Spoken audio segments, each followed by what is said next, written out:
Alright, Shalom. Before I begin this lesson, I want to give all honor, praise, and glory unto Yahweh, Bahasham, Yahushai, Bahasham, Rachakwadash, for giving me the spirit to do this lesson. Lord willingness, edifying to the elect. Double honors to the elders and the apostles of Great Millstone, who I learned this truth from. They are the leaders of all Israel in these end times.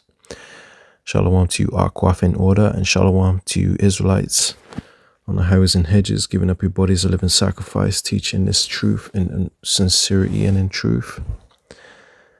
And shalom to you, Israelites scattered abroad. It may look like these other nations, but your seed line goes back to Abraham, Isaac, and Jacob, making you a Hebrew Israelite, regardless of your appearance, because this thing ain't about color. It is about the chosen seed line. And the seed line of the Israelites was scattered among all nations. All right, I got something I want to show you. This video I came across, man. And basically it's just an example of Esau doubling down on his wickedness and his pride. Okay, but you know, the scriptures speak about how pride cometh before a fall. So, you know, Esau's on his way out, man, and he don't even know it. You know, they look like they're winning right now, you know, but the Lord he about to whip up something nice for them, let's just say, right? Anyway, without further ado, I want to show you this video of this idiot. The face you just want to punch. But it says Stephen Miller, and that's this guy right here. Stephen Miller goes on a white supremacist colonizer rant on CNN over Venezuela and Greenland. Now, if you don't know by now, you know, America has taken over Venezuela, and they plan to take over Greenland. You know, and that's just something that they always do. You know, they always steal people's land. And they did it in the Americas. They did it in Australia. You know, they've done it all over the world pretty much. Anywhere they're living is not their home. Okay, these people are vagabonds. So, anyway, I'm going to go ahead and play this video. Then I got a few scriptures I want to bring out because, you know... This just goes to show that this man is the Edomite that the Bible speaks about, and there's many scriptures that speak about this man, you know, because he does too much in the world, you know, and he will never change, and he's doubling down on it. You know, he's not sorry. He says he's unapologetic, and just check the pompous attitude on this man. The Lord about to knock that pride right out of Esau's face, man. But the president said it's true. The United States of America is running Venezuela. By definition, that's true. Jake, we live in a world in which you can talk all you want about international niceties and everything else. But we live in a world, in the real world, Jake, that is governed by strength, that is governed by force, that is governed by power. By definition, we are in charge. Because we have the United States military stationed outside the country. We set the terms and conditions. We have a complete embargo on all of their oil and their ability to do commerce. So for them to do commerce, they need our permission. For them to be able to run an economy, they need our permission. So the United States is in charge. The United States is running the country during this transition period. The United States is using its military to secure our interests unapologetically in our hemisphere. We're a superpower, and under President Trump, we are going to conduct ourselves as a superpower. It is absurd that we would allow a nation in our own backyard to become the supplier of resources to our adversaries, but not to us, to hoard weapons from our adversaries, to be able to be positioned as an asset against the United States rather than on behalf of the United States. Sovereign countries should be able to do what they want to do. The Monroe Doctrine and the Trump Doctrine is all about securing the national interests of America. For years, we sent our soldiers to die in deserts in the Middle East to try to build them parliaments, to try to build them democracies, to try to give them more oil, to try to give them more resources. The future of the free world, Jake, depends on America being able to assert ourselves and our interests without apology. This whole period that happened after World War II, where the West began apologizing and groveling and begging I don't even and know, engaging these honestly, vast what you're talking reparation about right schemes, now. what I'm talking about, Jake, is the idea. And by the way, you do. I know you love doing that smarmy thing, Jake. And I was hoping to be better than that this time. I asked you about if there should be an election. Exactly. I asked you if there would be an election in Venezuela. Right, but can you say that military action against Greenland is off the table? It wouldn't be military action against Greenland. The Greenland has a population of 30,000 people, Jake. The real question is, by what right does Denmark assert control over Greenland? What is the basis of their territorial claim? What is their basis of having Greenland as a colony of Denmark? For the United States to secure the Arctic region, to protect and defend NATO and NATO interests, obviously Greenland should be part of the United States. The United States should have Greenland as part of the United States. There's no need to even think or talk about this in the context that you're asking of a military operation. Nobody's going to fight the United States militarily over the future of Greenland.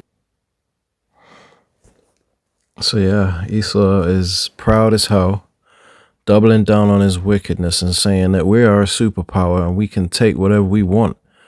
And, you know, if you're going to be doing business with other countries that are not our allies, you know, then, you know, you need to include us, you know, is what he's saying. He's saying, how dare you do business with our enemies in our backyard, basically. Okay, and yeah, so anyway, I got a few scriptures I wanna play, because these devils, man, they are something else and they have to be stopped, you know, because they're the world's bully and they think they can just go around and do whatever they want and steal people's land, and they got this attitude like, what are you gonna do about it? Well, what they don't understand is that the Lord is getting ready to do something about it. Okay, but anyway, I want to bring out a few scriptures. Let's start with Habakkuk 2, because this describes Esau and his pompous attitude and his thievery. It describes, you know, every characteristic of this devil, which every characteristic of these devils is negative, but it describes every negative characteristic of these devils, man. Because they are the biblical Edomite, okay? Job 9:24 states the earth is given into the hands of the wicked. These people rule the earth, man. This is why they're able to go around and just bully who they want and do what they want without consequence. But there is coming a consequence, man. Habakkuk 2:4, it says, behold, his soul, which is lifted up, as you just saw in that video, proud as hell, pompous, arrogant, full of himself.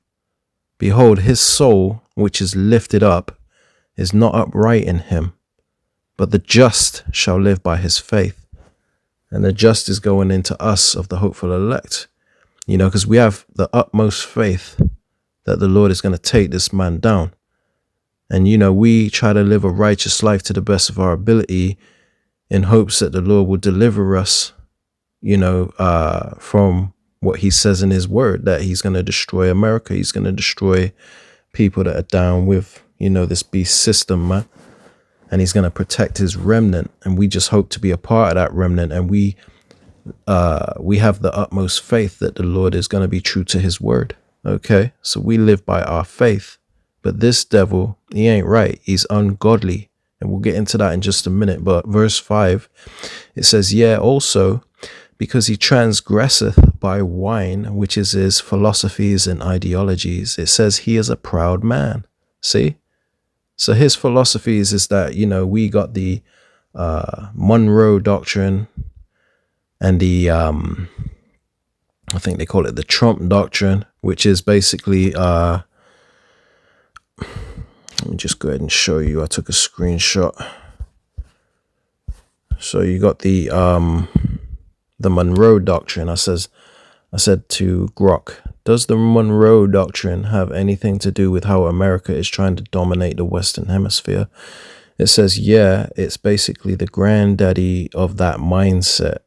US claiming the Western Hemisphere is its zone of influence, keeping others out while flexing in. Think interventions in Cuba. Think interventions in Cuba, Panama, even modern trade deals. Still echoes there, doesn't it? Whatever the hell that means. But yeah, so what they want to do is they want to keep Europe, or the Eastern, they want to keep the East from having any influence on their Western territories, man. That's why they're saying you're not selling oil. They said to Venezuela, you're not selling oil to the East. We're going to put a stop to that. And that's what they did. Okay. And they did it with ease because, you know, Jake has no might in his hands because we're still under the curses. Those people in Venezuela, they are the tribe of Asher, if I'm not mistaken. You know, I'll correct it if I'm wrong, but I believe it's the tribe of Asher, which are Israelites, man. And he also spoke about the Trump doctrine, which I've never heard of that. I've heard of the Monroe doctrine, but not the Trump doctrine. So I said to Grok, I hear there's something called the Trump doctrine also. It says, yeah, people started calling it the Trump doctrine. Basically boiled down to 3 big ideas. The first is America first. No more playing world policeman unless it directly benefits the US. So, you know, they're not going to Nigeria and bombing Nigerians to help Christians because they're saying Christians are being slaughtered over there or whatever. They're not going over there and bombing Nigerians to help Christians, man, because it doesn't directly benefit them. That's why America First says no more playing world policemen unless it directly benefits the US. So they're in Nigeria because obviously it directly benefits them according to the Trump doctrine. And it also says maximum pressure. It says hammer enemies with tariffs. Keyword hammer. Go figure. America being the hammer of the earth according to the Bible. Hammer enemies with tariffs, sanctions, whatever sticks. It says Iran, China, and North Korea. It says deal making over alliances. It says he threatened to walk away from NATO, pull troops from Syria, or renegotiate every trade pact if he didn't get a better deal. It was less about keeping Europe out of the Americas and more about making everyone pay their fair share or face the consequences. Kind of flipped the old Monroe vibe inside out. So yeah, this is their stance. This is the rules that they live by. Okay. So let's continue where we were, right? Because the Bible explains these people to the T, and you still got a lot of our people that can't see it, man. Something that's so clear to see.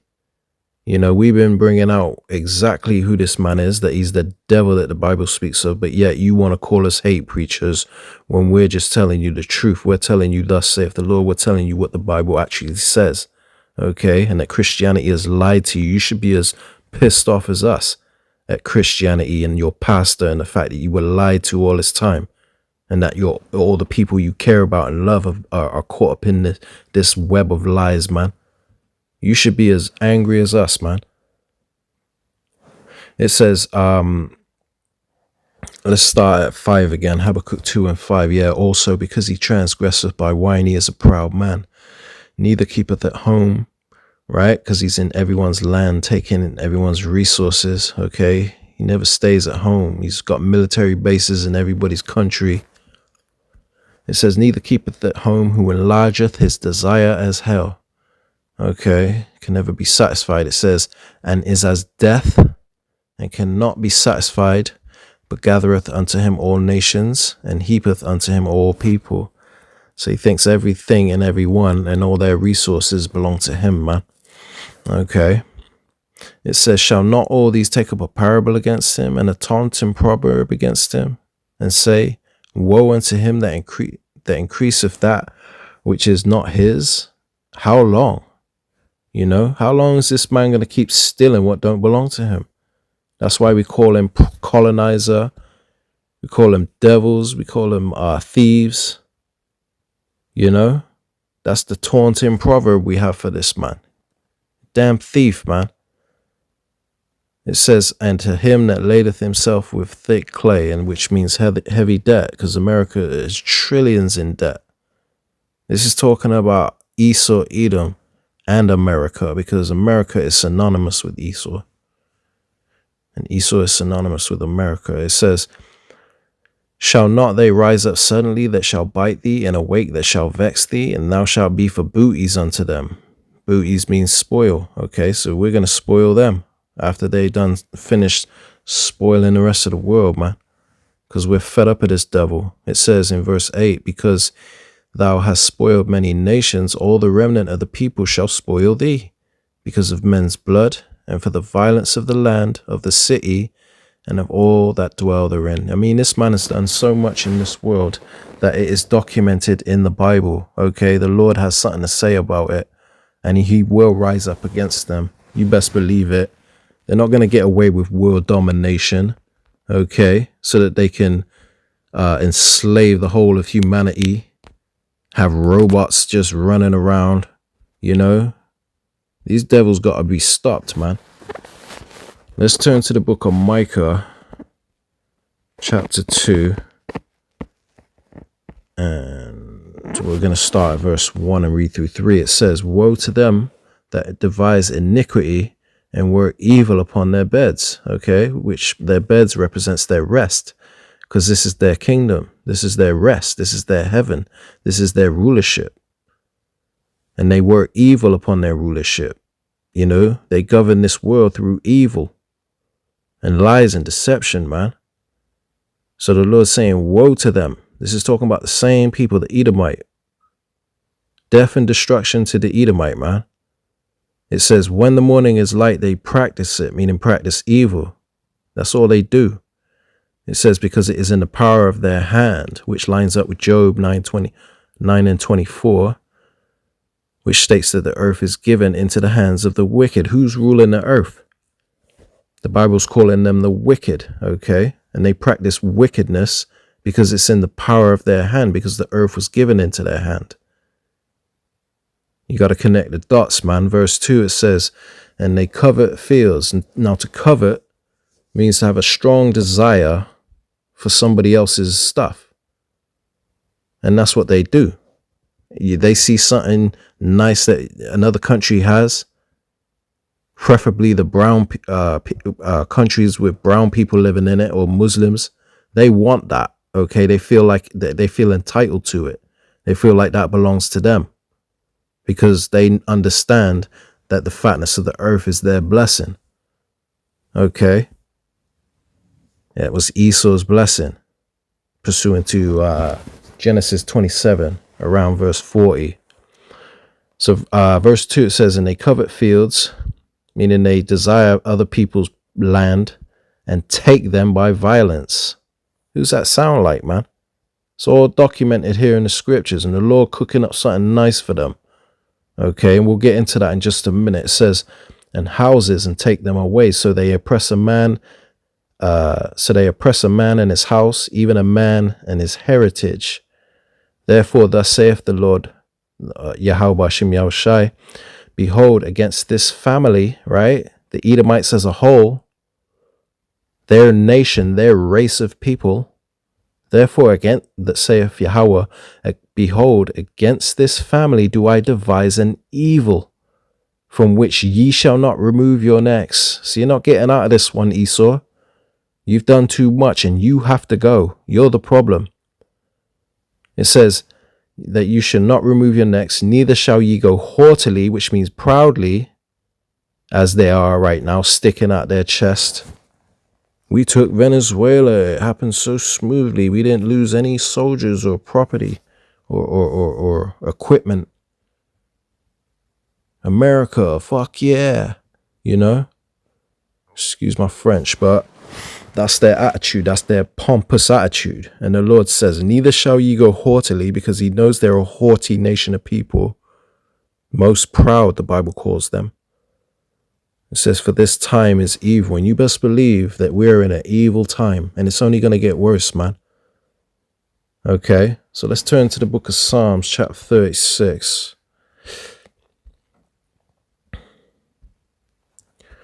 And we're going to start at verse 1 and read through 4. It says, the transgression of the wicked saith within my heart, that there is no fear of the Most High before his eyes. Okay, so there's no fear of God, verbatim. There's no fear of God in their eyes.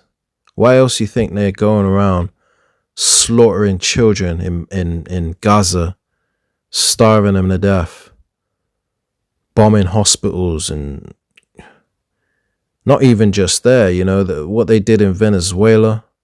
Now they've took over their whole country, stealing all their resources, because Venezuela is one of the most mineral rich countries on earth. Okay. This devil ain't getting away with it. It looks like he's triumphing right now, but the Lord said the triumphing of the wicked is short and the joy of the hypocrite but for a moment. It's talking about these devils, the villain.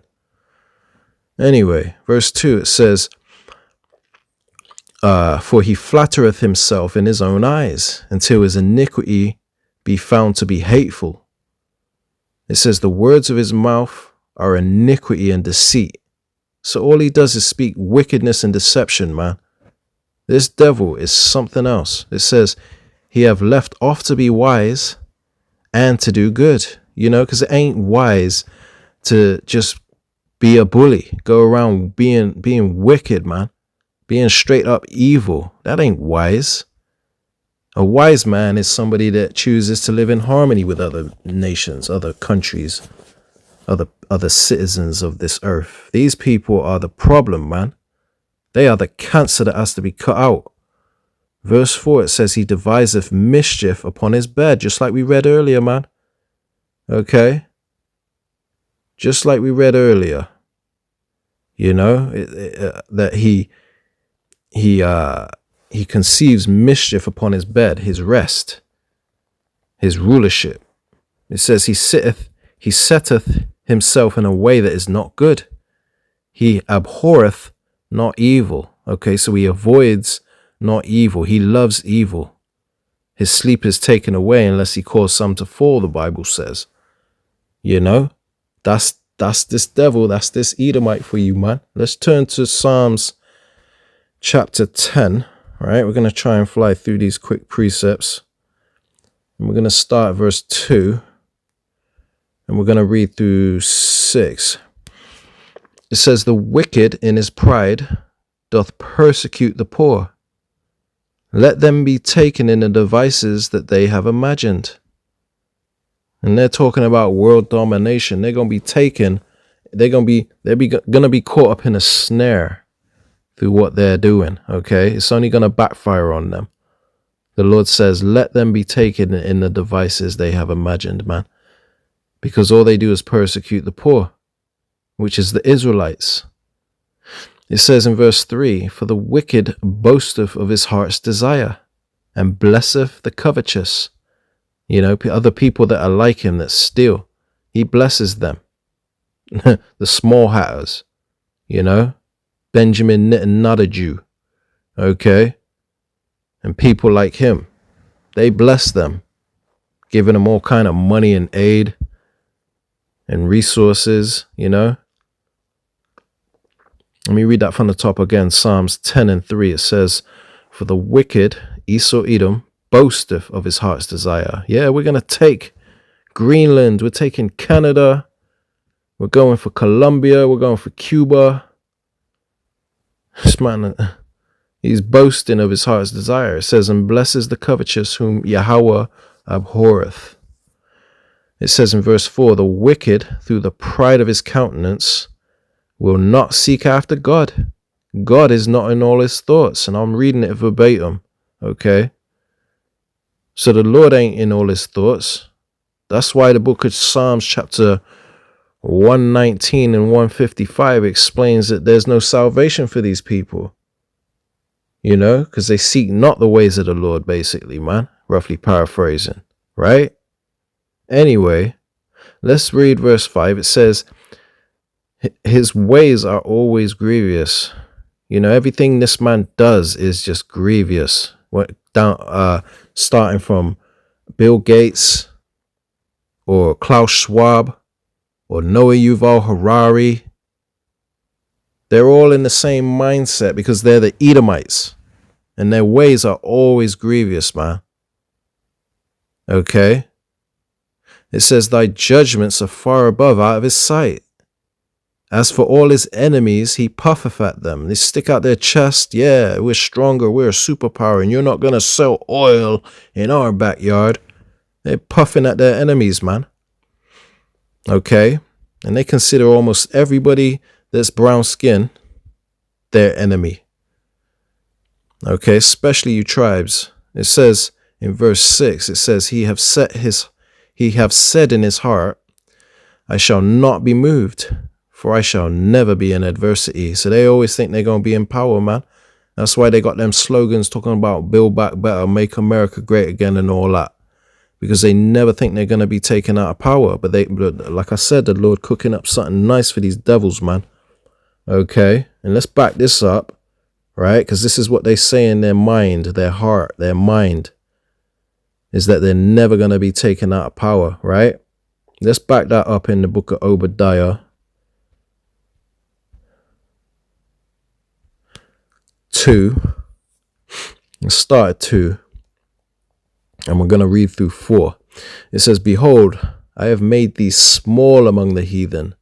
Thou art greatly despised. Okay, so nobody likes these devils anymore, man. You know, even the people that used to be all up their, you know, all up their backside, brown nosing them. People are starting to look at these people sideways like, boy, you need to chill. What's wrong with you, man? Calm down. Like, you're doing too much. You know? You know, of course, the prophets, you know, us men of the Lord, we've been seen that long time ago. We've been separated from this devil, man. His people and all their ways. We've separated. But, you know, you got a lot of our people still kissing his ass. But, you know, some of our people are waking up to this devil because he's doing too much. He's really showing his horns in these end times. And he's become greatly despised, just like the Lord said would happen. He's small among the heathen, meaning insignificant. Verse 3, it says, the pride of thine heart hath deceived thee, thou that dwellest in the clefts of the rock, which is going into Esau, because he came from Petra. He came from the Caucasus Mountains also, because that's where we ran them off to. So this is why we call them cave dwellers, man. Because that's where they came from, the caves. They were the original cavemen. Okay. It says, I'm going to read it from the top again, Obadiah 1 and 3. It says, the pride of thine heart hath deceived thee. So the pride of their mind has deceived them. They think they're never going to be taken out of power. They think they're the best thing since sliced bread, man. But the Lord is, you know, they're all puffed up, puffing out their chest. But hey, the Lord got them in that spirit, just like he did Pharaoh. He hardened the heart of Pharaoh, lifted Pharaoh up in pride, just so he could destroy him in the end, man. Okay. It says, the pride of thine heart hath deceived thee, thou that dwellest in the clefts of the rock, whose habitation is high, that saith in his heart, who shall bring me down to the ground? See? They're like, who the hell's going to take us out of power? We're the best. You know? Not only them as a people, but America. They think America's always going to be the dominant nation of the earth, or dominant country in the earth. Nah, man.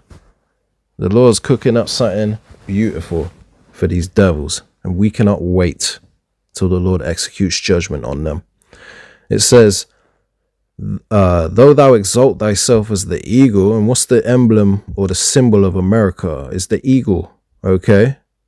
It's giving you a hint as to who this is talking about. It says, though thou exalt thyself as the eagle, and though thou set thy nest among the stars, meaning their satellites, their space station, you know, and there's talk of them having space-based weapons. And they set it among the stars. It says, though thou set their nest among the stars, it says, thence will I bring thee down, saith Yahweh. So the Lord is getting ready to bring these people down where they belong. And they're getting ready to be down really bad. They're getting ready to be down low, okay? They're getting ready to fall like lightning, okay? We cannot wait. Let's turn to the book of Psalms, chapter 12, starting at 3, I think. Yeah, 3 through 5. It says, Yahweh shall cut off all flattering lips and the tongue that speaketh proud things. That's this idiot. Where is he at? Look at it. Look at what this the president guy. said is true. The United States of America is running Venezuela. By definition, that's true. Jake, we live in a world in which you can talk all you want about international niceties and everything else. But we live in a world, in the real world, Jake, that is governed by strength, that is governed... You're living in your own world. You're not living in reality, okay? These people, you know, they're doubling down on their wickedness, man. And he's proud. That's why, let me read it from the top again. Psalms 12 and 3. Yahweh shall cut off all flattering lips and the tongue that speaketh proud things. That's these devils, man. It says, who have said, with our tongue will we prevail. Our lips are our own. Who is Lord over us? See? They think they're in control, man.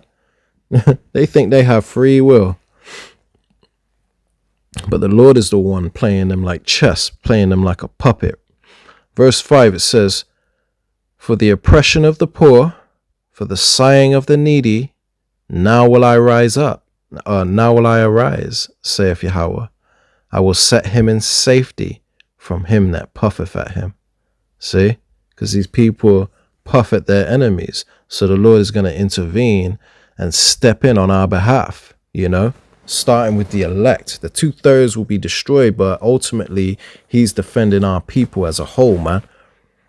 Okay, because, you know, the people that don't get it right on this go round, you know, they have to receive their judgment. But our nation as a whole are going to be put in safety from these devils, man. We're going to be... These devils are going in chains where they belong, okay?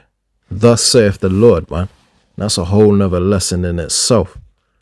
But the Lord said, for the oppression of the poor, which they've done on a mass scale for a very long time, it says, for the sighing of the needy, now will I arise, saith Yahweh.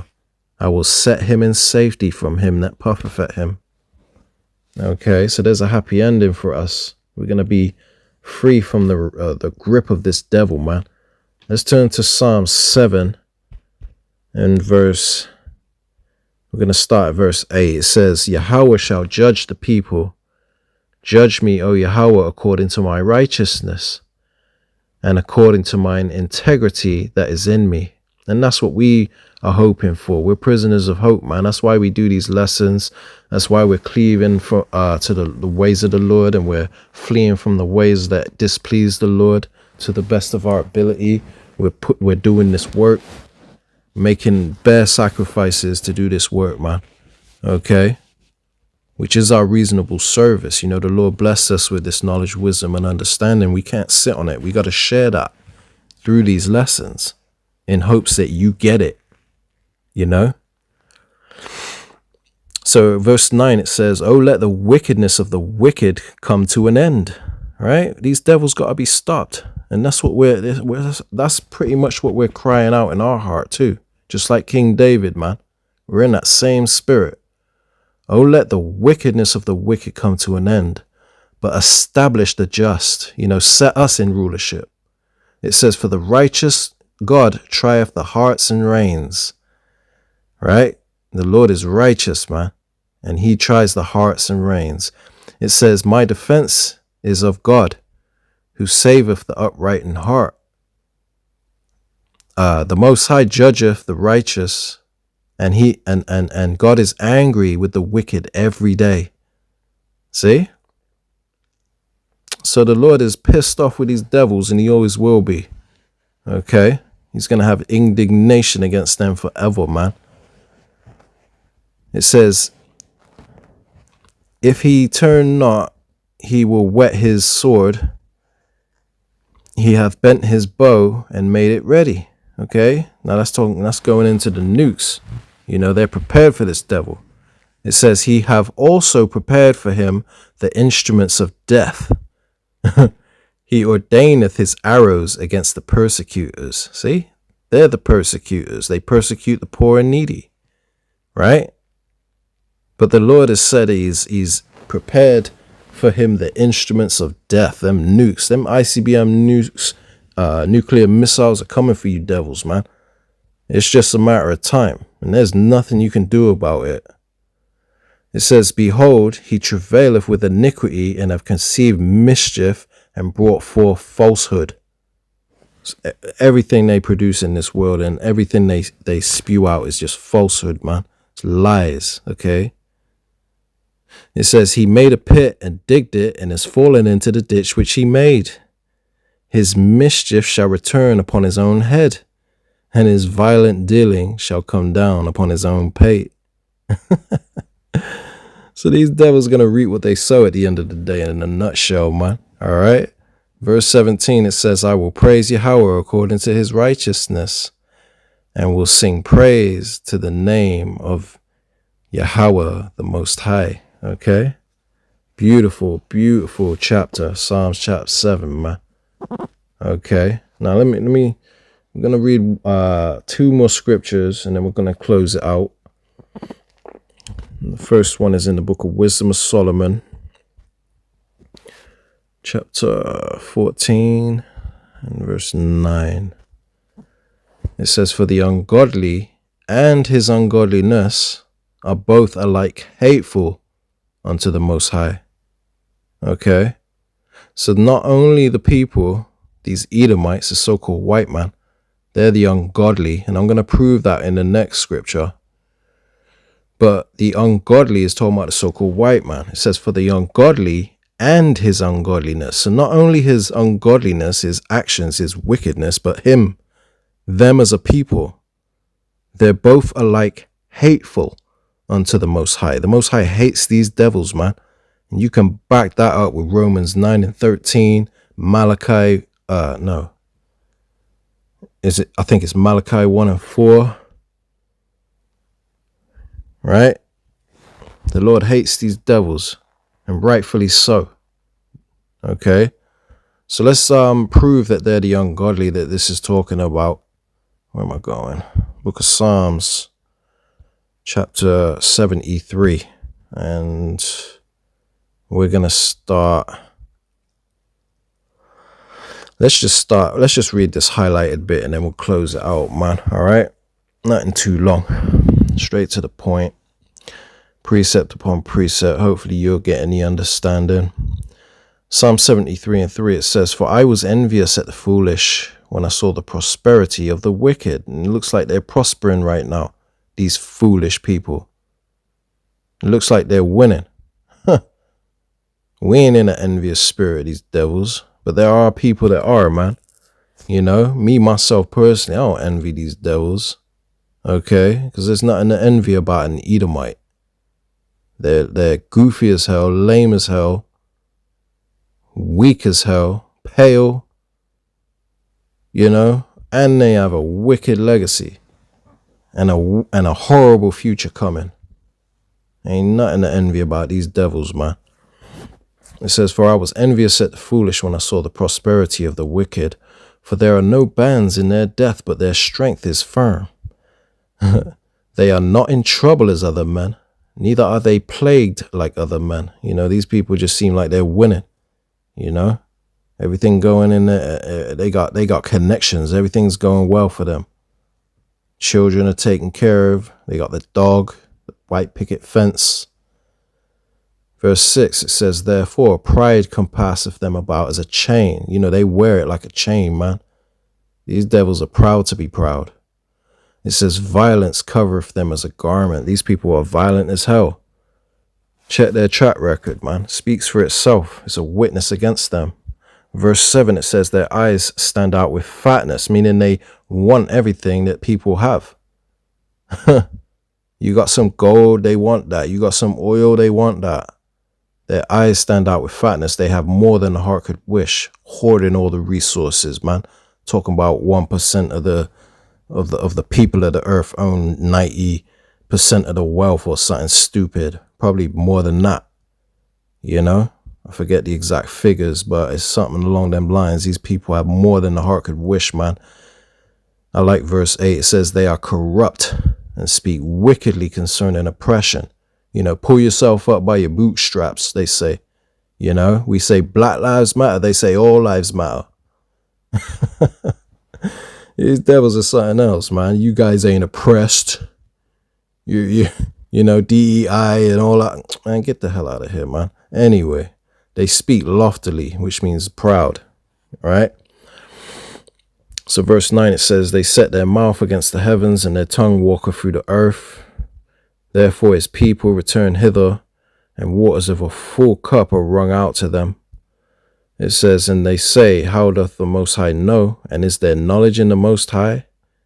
See, they think the Lord isn't there. He's not, you know, he doesn't care about what they're doing, or he doesn't see what they're doing because they've been getting away with it for so long. But the Lord is allowing it. He's allowing it because he's long suffering and he's got his timing is perfect. But now he's getting ready to rise up against you devils, man. He's cooking up something beautiful for you. And we cannot wait till you see it. Okay. Our Lord has a present for you. Anyway. And they say, how doth the Most High know? And is there knowledge in the Most High? You know, they think it's foolish that we study this Bible and then we got our head down in this book. Okay, they find our ways foolish.